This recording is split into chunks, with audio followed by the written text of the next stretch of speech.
Yo, Pro Sports Podcast, and we are back. Look, man, it was a crazy weekend. When it comes to football, the NFL had a pretty good slate of games on yesterday. I know it was a lot of games that were supposed to be nail biters that ended up being duds. There were a few games that were supposed to be duds that ended up being nail biters. There were some games where there were crazy comebacks. There were some games where teams just totally dropped the ball, literally dropped the ball. Just to recap, we want to recap the games from yesterday. The Jets beat the Browns. And let's see here. It looks like at one point in the first half, it was tied at 14. The Jets scored 17 in the fourth quarter for the comeback win. 17 points. Joe Flacco with a horrible completion percentage, 26 for 44, 307 yards, 4 touchdowns. A lot of that coming in that fourth quarter, blasting that they gave the Browns. The Browns, the running game really didn't carry them. The Browns, without a quarterback, the Browns are going to be, they have to run the ball. They have to run. Nick Chubb has to have over 100 yards. Kareem Hunt has to have 60 yards. They need almost 200 yards in rushing to win in this league without a quarterback, without Deshaun Watson, without Baker Mayfield. You're going to need some running game, and it seems like that's what they were banking on yesterday until the fourth quarter when the time came to actually throw the ball, when you had to throw the ball, and, those guys just couldn't get it done. But seemed like it was a thriller of a game. I actually didn't get to watch that game. There were so many games on yesterday, like, you really had to take your pick what you were going to watch, what team you were into. I had about 5 games up at one time. Flipping through tabs, commercial break comes on, I go to the next game, commercial break comes on that, I go to the next game. I'm watching the Carolina with Baker Mayfield game, first and foremost, mixed in with the Cincinnati-Dallas game. The interesting games actually ended up being that Miami and Baltimore game, because, you talking about Lamar Jackson played the perfect game. You literally couldn't play perfect game at least through 3.5 quarters than Lamar Jackson did. You're talking about a guy that he rushed for 9 carries a night, 119 yards off 9 carries for a quarterback. I haven't seen that kind of a number since Mike Vick, honestly. But one thing I will shout out, Tua Tagovailoa. Look, this guy has been doubted. He's been hated on by the mainstream media. He hasn't given a fair chance. He hasn't had a good roster. He hasn't had much to work with. 36 for 50, 469 yards, 6 touchdowns. Bro, Tyreek Hill went crazy. So at the end of the first quarter, the Ravens are up 7-0. At the end of the second quarter, at halftime, it's 28-7, guys. It's 28-7. Through 3 quarters, it's 35-14. And then the Dolphins come back in the fourth quarter and beat them 28-3 in the fourth quarter alone. Crazy, bro. They doubted Tua. They said that he couldn't see down the field. They said that Tyreek Hill wouldn't thrive with Tua Tagovailoa, that he can't throw the long ball, the deep ball. Guess what? That's exactly what he did. 11 receptions for 190 freaking yards for Tyreek Hill, bro. 2 tutties to go along. Tagovailoa had 469 yards. Tyreek Hill had 190. That means he was throwing to everybody. Everybody was eating. This was, I didn't get to catch it until the comeback started. I didn't get to see. I saw all of the highlights from Lamar Jackson's first half. You were literally looking at him like, this guy, and even after the loss, I'm like, this guy he's top tier, bro. He bet on himself. The Ravens didn't want to pay him. He said that he needed this X amount of money. The Ravens said, nah, we're not going to do that. We're not sure yet. He said, okay, hold up. I got you. Last week played spectacularly last week. This week played spectacular again. He was phenomenal yesterday. The passes Lamar Jackson made yesterday in the first 3 quarters, or, mostly the first half, but the first 3 quarters, phenomenal.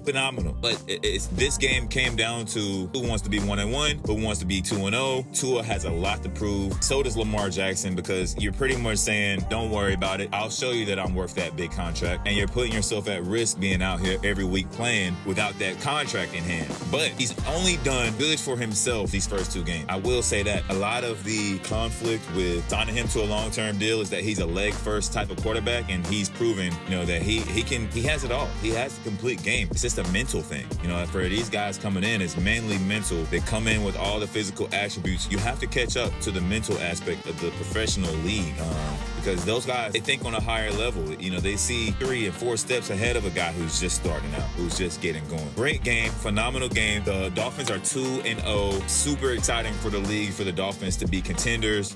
They win 42-38 over the Ravens, who I expect to be contenders as well, at least playoff contenders, the way they're playing. They're not playing bad. They let this one slip away. They took their foot off the brakes a little too much, and that can happen. You don't want to, when you're up 35-7, was it 28-7, 35-7, 35-14? It's a slippery slope because in football, it only takes 2 scores and then you have a nail biter. You can be down 14, 17 points, 2 scores later, it's a nail biter. That is the beauty of the sport in itself. Baker. Let's talk about Baker Mayfield and the Carolina Panthers. You know, going into this season, I actually had high hopes. You know, I had high hopes for the Panthers, whereas a lot of people were saying that they were going to be the worst team in the NFL. I gave Baker Mayfield, a healthy Baker Mayfield, a little bit more benefit of the doubt with a healthy Christian McCaffrey, DJ Moore, who's, you know, a solid receiver. But look, man, it's just not working. You know, it's just not working. Baker doesn't have guys who can create a lot of separation when it matters. And he's not really, there's some throws that he's making where it's like, bro, that was rookie year. That was second year Baker throw. You know, 14 for 29 is not horrible, but only 145 yards passing, bro. Only 1 touchdown. He only averaged 5 yards per pass yesterday. He was sacked 2 times, lost 16 yards, a quarterback rating of 74.6. Let me put that in comparison to you. Daniel Jones, 22 for 34, $176. Same 5 yards per attempt, 1 touchdown, sacked 3 times for 14 yards, had a higher QBR, had a higher passer rating.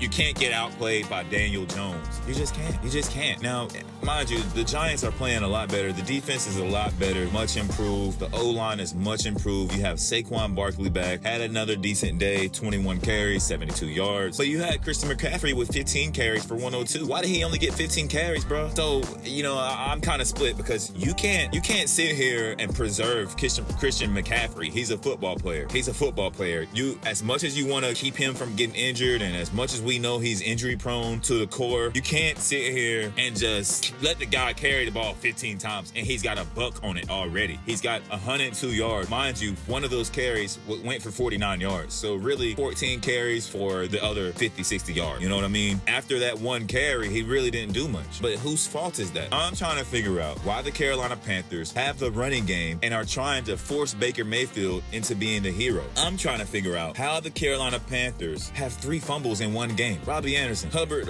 fumbled and lost. Robbie Anderson fumbled and lost. Baker Mayfield fumbled, lost yards. How do you, if you're the Carolina Panthers, how do you waste a game where you have 3 guys with 10 tackles? Got 3 guys with 10 tackles, bro. I'm looking on here, and this is not good, bro. And this is going to come down on Matt Rule. A lot of it has to do with schemes. A lot of it has to do with right place, right time. And a lot of that has to do with how you practice and how you learn the game and how you teach the game. I don't see the Carolina Panthers. You know, I can't think of a team that's going to be worse than them. That's the problem. I can't think of a team. The Lions are decent. The Bears are decent. I don't know of a team that's going to be worse. The Panthers are going to have to they're going to have to upset some teams just to have a decent season, just to come away with a season. This was a winnable game, and their first game against the Browns was a winnable game. And that's proven by the score. Once again, losing off of a field goal, Baker Mayfield. I don't know what to say, man. I don't know what to say. There's not much to talk about when it comes to... It's sad, bro. It's sad because the NFC South, you have Tampa Bay, the Buccaneers up there at the top. They're 2-0. Then New Orleans has Jameis Winston. Atlanta got Marcus Mariota. Bro, you can win this freaking division. The Bucs are 2-0. You can contend with the Saints if you're a decent team. If you're Baker Mayfield, your first overall pick, if you live up to that name, you should at least be contending for second place in the NFC South. Yeah, you know, obviously, you know, it looks like the Giants are gonna win the NFC East. If Dallas not gonna get it together. Washington is Washington. Philadelphia, and we don't know. Philly has a nice roster, but we'll see tonight, you know, how they actually look. And I don't know. I don't want to jump too far ahead on that Eagles train. They are deep, but they are playing against the Vikings. And the Vikings are no joke this year. So, you know, that's something to think about. Let's see. You know, playing game, I'm not going to spend a ton of time on. I watched some of it, but this has got to be the passing of Matt Ryan. This has got to be Matt Ryan's last season. You know, some of these guys, they hold up, you know, Drew Brees, Tom Brady, Aaron Rodgers, you know, they can play into their late 30s, early 40s, whatever. I don't think Matt Ryan has that in him. I don't think he's made of that kind of sauce. You know what I mean? I think he's been washed since that Super Bowl year, since that 28-3 giveaway to Tom Brady, I don't think he's ever been the same, bro. This guy is not Matty Ice anymore.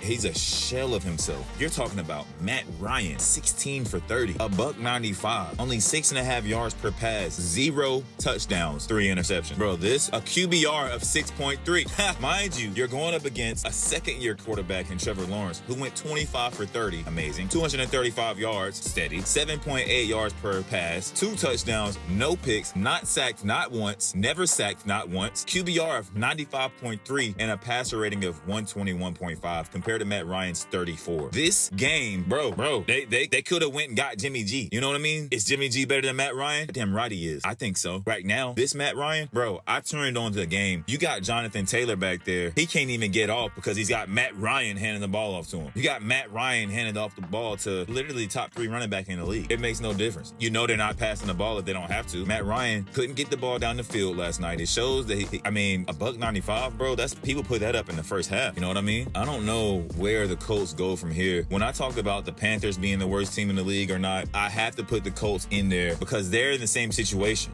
A quarterback who you can't be sure of, a pretty dull wide receiver crew. You know, they don't have any names on their wide receiver list that you know, which is crazy. Top tier running back, just like the Panthers, and they fumble the ball a lot, just like the Panthers. They've got some pretty decent guys on defense, but you know, what does it matter when your offense gives you 0? You know how hard it is to score 0 points in the NFL? Most of these kickers get in range at the 40-yard line, at the 40. Now you're talking about a 55-yard field goal? That's a layup for some kickers. So you're telling me you didn't get in field goal range the whole game, bro. Not only does that speak volumes about the Jaguars, who improved to 1-1, but that says a lot about Matt Ryan, who is not capable of leading a team past a second-year quarterback. I mean, you're supposed to be showing this guy the rope, you know, showing him what it's like to be in the NFL in a high stakes game. You're supposed to put pressure on Trevor Lawrence to be the young guy, you know? And I feel like Matt Ryan doesn't have that. I don't know, man. I wanted to see Matt Ryan retire. It's tough. I feel sorry for the bro because he looked so small and just washed out. He looked washed, bro. It looked bad, man. And when you're Matt Ryan and you can't get your team in field goal position all game, you're talking about field goal position, bro. You're talking about field goal position. So you won't get shut out 24-3 like you did. It's disrespectful to the viewers, man. Really. Gino! Hey, man, I saw a lot of people talking that Gino talk last week. Well, they said that they didn't give him a chance and da-da-da-da-da. Well, he had a chance last night and it didn't go so well. 24 for 30, 197 yards, not horrible. No touchdowns, 1 interception. QBR 51 and a passer rating of 80 is not going to get it done. Yo, this was a game that saw Trey Lance early on only attempted 3 passes before he broke his freaking ankle. Yes, broke his ankle in the pocket. Guy landed on it. I didn't really see. I saw the replay a couple times, but you know, so much stuff going on yesterday with the NFL. He got carted off on a cart. That's what I do know. And there you go. The Trey Lance era for the season is done. He's out for the season. So it's not a good look as far as the 49ers trying to move on from Jimmy G all summer long, keeping him at the last second. And then now he has to play in the second game on to the rest of the season. But one thing I do know about Jimmy G, he's been disrespected by the game of football a couple times since he's been in the NFL. He's okay, man. He's okay. One thing I know for sure about that guy is that he's strong-willed. He has his mental together, because to step in a situation like that ready as he was, did he blow your mind yesterday? No. But 13 for 21, $154, a touchdown, no picks, only got sacked 1 time right at the line of scrimmage, and a passer rating of 100. That'll work. You know what I mean? That'll work. I can live with that. As soon as he came in the game, guys started getting those little dump down receptions and those little receptions out down the seams like we're used to seeing. Not only that, San Francisco winning this game 27-7, shut down DK Metcalf. Shut him down. 6 targets, 4 receptions, 35 yards. Shut him down. Did they give all of that to Tyler Lockett? Yeah, they did. 9 receptions, $107, 11 targets. No touchdowns though. So yeah, I think that they got Marquise Goodwin. He's like 1 target for 0 catches. Wow. But you know, it's weird. Marquise Goodwin's only 31. That's crazy. Wow. I didn't know they had him. It shows that Gino is a backup, man. And yeah, he might be able to give you a good game, 2 good games, but once these NFL teams and coaches start getting that tape on him, you know, that's when a backup quarterback starts looking like a backup quarterback. You know, 1 or 2 games a year, a team might not specifically scheme for that player, but you know, Geno Smith he is who he's going to be. He's not going to shake your world or change the world. The Cowboys and the Bengals, man, this is one of the games I actually watched front to back yesterday for the most part. Wanted to see if Cooper Rush could pull it off, which he did. Joe Burrow was on the ground a lot. Joe Burrow sacked 6 times, lost 34 yards off just sacks. You know, it's really hard for a guy to be successful when he's on his ass the whole freaking game. And that's kind of where I'm at with the Bengals. They have the talent. They got, you know, T. Higgins, Jamar Chase, Aiden Hurst, Tyler Boyd. They got some talent, bro. But what does it matter if the freaking O-line is so horrible? And you have guys like Micah Parsons coming for you, and you don't have any edge block. You don't have any blockers on the edge. I don't understand it, bro. What the Bengals was doing yesterday, I don't understand. They're gonna have freaking Joe Burrow sitting in a wheelchair in the next 5 years at this rate. Cooper Rush showed that he can at least manage a win, you know, which is, you know, I'll give him credit. 19 for 31, 235 yards, a touchdown, passer rating of 95, QBR of 78. You know, that's nothing to poo-poo. That's not horrible. It's nothing like a Dak Prescott good game, but you know, who knows how often you get a Dak Prescott good game when he's healthy. He's so up and down. Zeke Elliott, 15 carries, 53 yards. Tony Pollard had a crazy run. I forgot what quarter it was. It was kind of early on. He had a 17-yard touchdown run. Other than that, they didn't really do too much off the ground. Noah Brown had a pretty good game, 5 receptions, 91 yards. Only targeted 5 times, 5 receptions. You would have thought that they would target him more than 5 times, seeing he caught the ball every time he was targeted. Got a tutty, only receiving tutty on the team for 28 yards, and finished with 91 yards. CeeDee Lamb got targeted 11 times and only caught the ball 7 times for 75 yards. No touchdown. So I'm trying to figure out, what are they going to do when Michael Gallup gets back, if he ever comes back? What are they going to do? That's what you want to, if you're a Cowboys fan, that's what you want to know, is how are they going to fit Michael Gallup in there when they're literally trying to force feed the ball to CeeDee Lamb. They're literally force feeding the ball to CeeDee Lamb, and it's so freaking obvious. It's so obvious, man. And finally, the Green Bay Packers versus Chicago Bears. We all know I'm a Green Bay Packers fan at heart, but I like to say objective. This game, I really feel like Aaron Rodgers was a little bit more comfortable. He had his guys back. Alan Lazard was back. Robert Tonyan's back. It just makes you feel better knowing that your main guys are out there, even if, you know, Alan Lazard only 3 targets, Tonyan only 2 targets, but you know, everybody on the freaking team had around 3 or 4 targets. I don't think anybody had over 3 receptions on the whole team. Sammy Watkins led the way, 3 receptions, 93 yards. Aaron Jones, 3 receptions, 38 yards. Randall Cobb, 3 receptions, 37 yards. Dobbs, 2 receptions, 27 yards. Alan Lazard, 2 for 13. Tonyan, 2 for 11. Christian Watson, 3 for 9. Nobody really had a spectacular performance on this team, but Aaron Jones, man, look, I have been shouting to the heavens about the Packers misuse of Aaron Jones for the last 2 years, okay? It's kind of crazy how this guy right here could be a 2,000-yard rusher. He's a smaller guy, but, yo, he doesn't get the carries. And then there was games last season where he would just be gone the whole second half. I don't know if there were inside things going on, he was hurt or whatever, but there's times where they just completely go away from Aaron Jones. They just completely forgot about how talented this guy is. Now, 15 carries later, he's got a $132 and a tutty and a 36-yard carry. I love A.J. Dillon. I love the fact that you got 2 running backs you can split the carries with, but I think when Aaron Jones isn't running the ball, he needs to be in the flats. He needs to be across the middle. He needs to be catching those short dump downs and creating. He's literally the most creative player on our team. He's literally the most creative. Devontae Adams is gone. Aaron Jones should be our number 1 guy at this point. I mean, even whether that's rushing or receiving, we should be looking to force feed the ball to Aaron Jones, because what I do find is that he's better when you're forcing him. He's better. He's better when you're like, all right, you're all we got. Go get it. He'll go get it for you. Now, I will say this. The Packers defense was pretty impressive yesterday. We're talking about the Bears at the same time. So, you know, you can't get too high or too low, but the defensive backs looked a lot quicker to respond. The cornerbacks looked a lot more game as far as what their assignments were. Nobody over there to really lock in on. Equanimous St. Brown, your former teammates over there. David Montgomery, your former teammates over there. That's about it. They don't really have anything. The Bears don't really have anything. David Montgomery, 15 carries, 122 yards, and that's all they got is David Montgomery, and he still got a $122 on the pack. You know, Justin Fields' first drive looked amazing, and I said, yo, we're gonna be in for a long night. I remember saying that we're gonna be in for a long one, and then from there he just poo-pooed the rest of the game away. I'm not gonna sit here and lie. Well, a young quarterback like that, once you start seeing them slouch over and hunch over and sad and all this shit, it's not good, bro. I'd rather see a dude flip flipping the table over, throwing the tablet on the ground, cussing people out because he's playing bad, and a guy walking around sad. Now, this is not what we heard about Justin Fields. I'm a Buckeye fan. Justin Fields is supposed to be a gladiator, a warrior. But hey, I mean, you have to learn in the league. Like, you have to learn how to survive in the league. And that tape yesterday on Justin Fields is not good. It's not good. 7 for 11, 70 yards, no touchdowns, 1 interception. Sacked 3 times, lost 22 yards. Only sacked 3 times, lost 22 yards, yo. His QBR, 6.7. His passer rating, 43. Bro, you're not going to stay in this league doing that. You're going to be a backup really soon. Ask Geno Smith. Ask Geno. Oh, the Packers win 27-10. The first half of the game was exciting. The second half was a dud.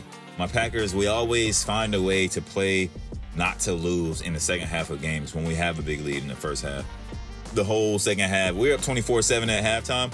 The whole second half, I'm like, what are we doing, y'all? What are we doing? This is how if we were playing against a quality team, that's literally how we usually let teams creep back in the game, is by playing to not lose.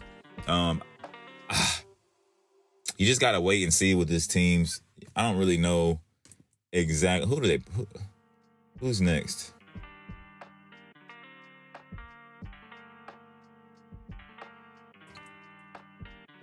We'll see, man. Hopefully tonight's game is a good game. The Eagles look promising. We'll see what Jalen Hurts is made of tonight against a very good Vikings defense. Maybe we will talk before that game. Look, man, if you're still listening, I definitely appreciate it. I love doing these. And hopefully, we'll holler back again later. Respect.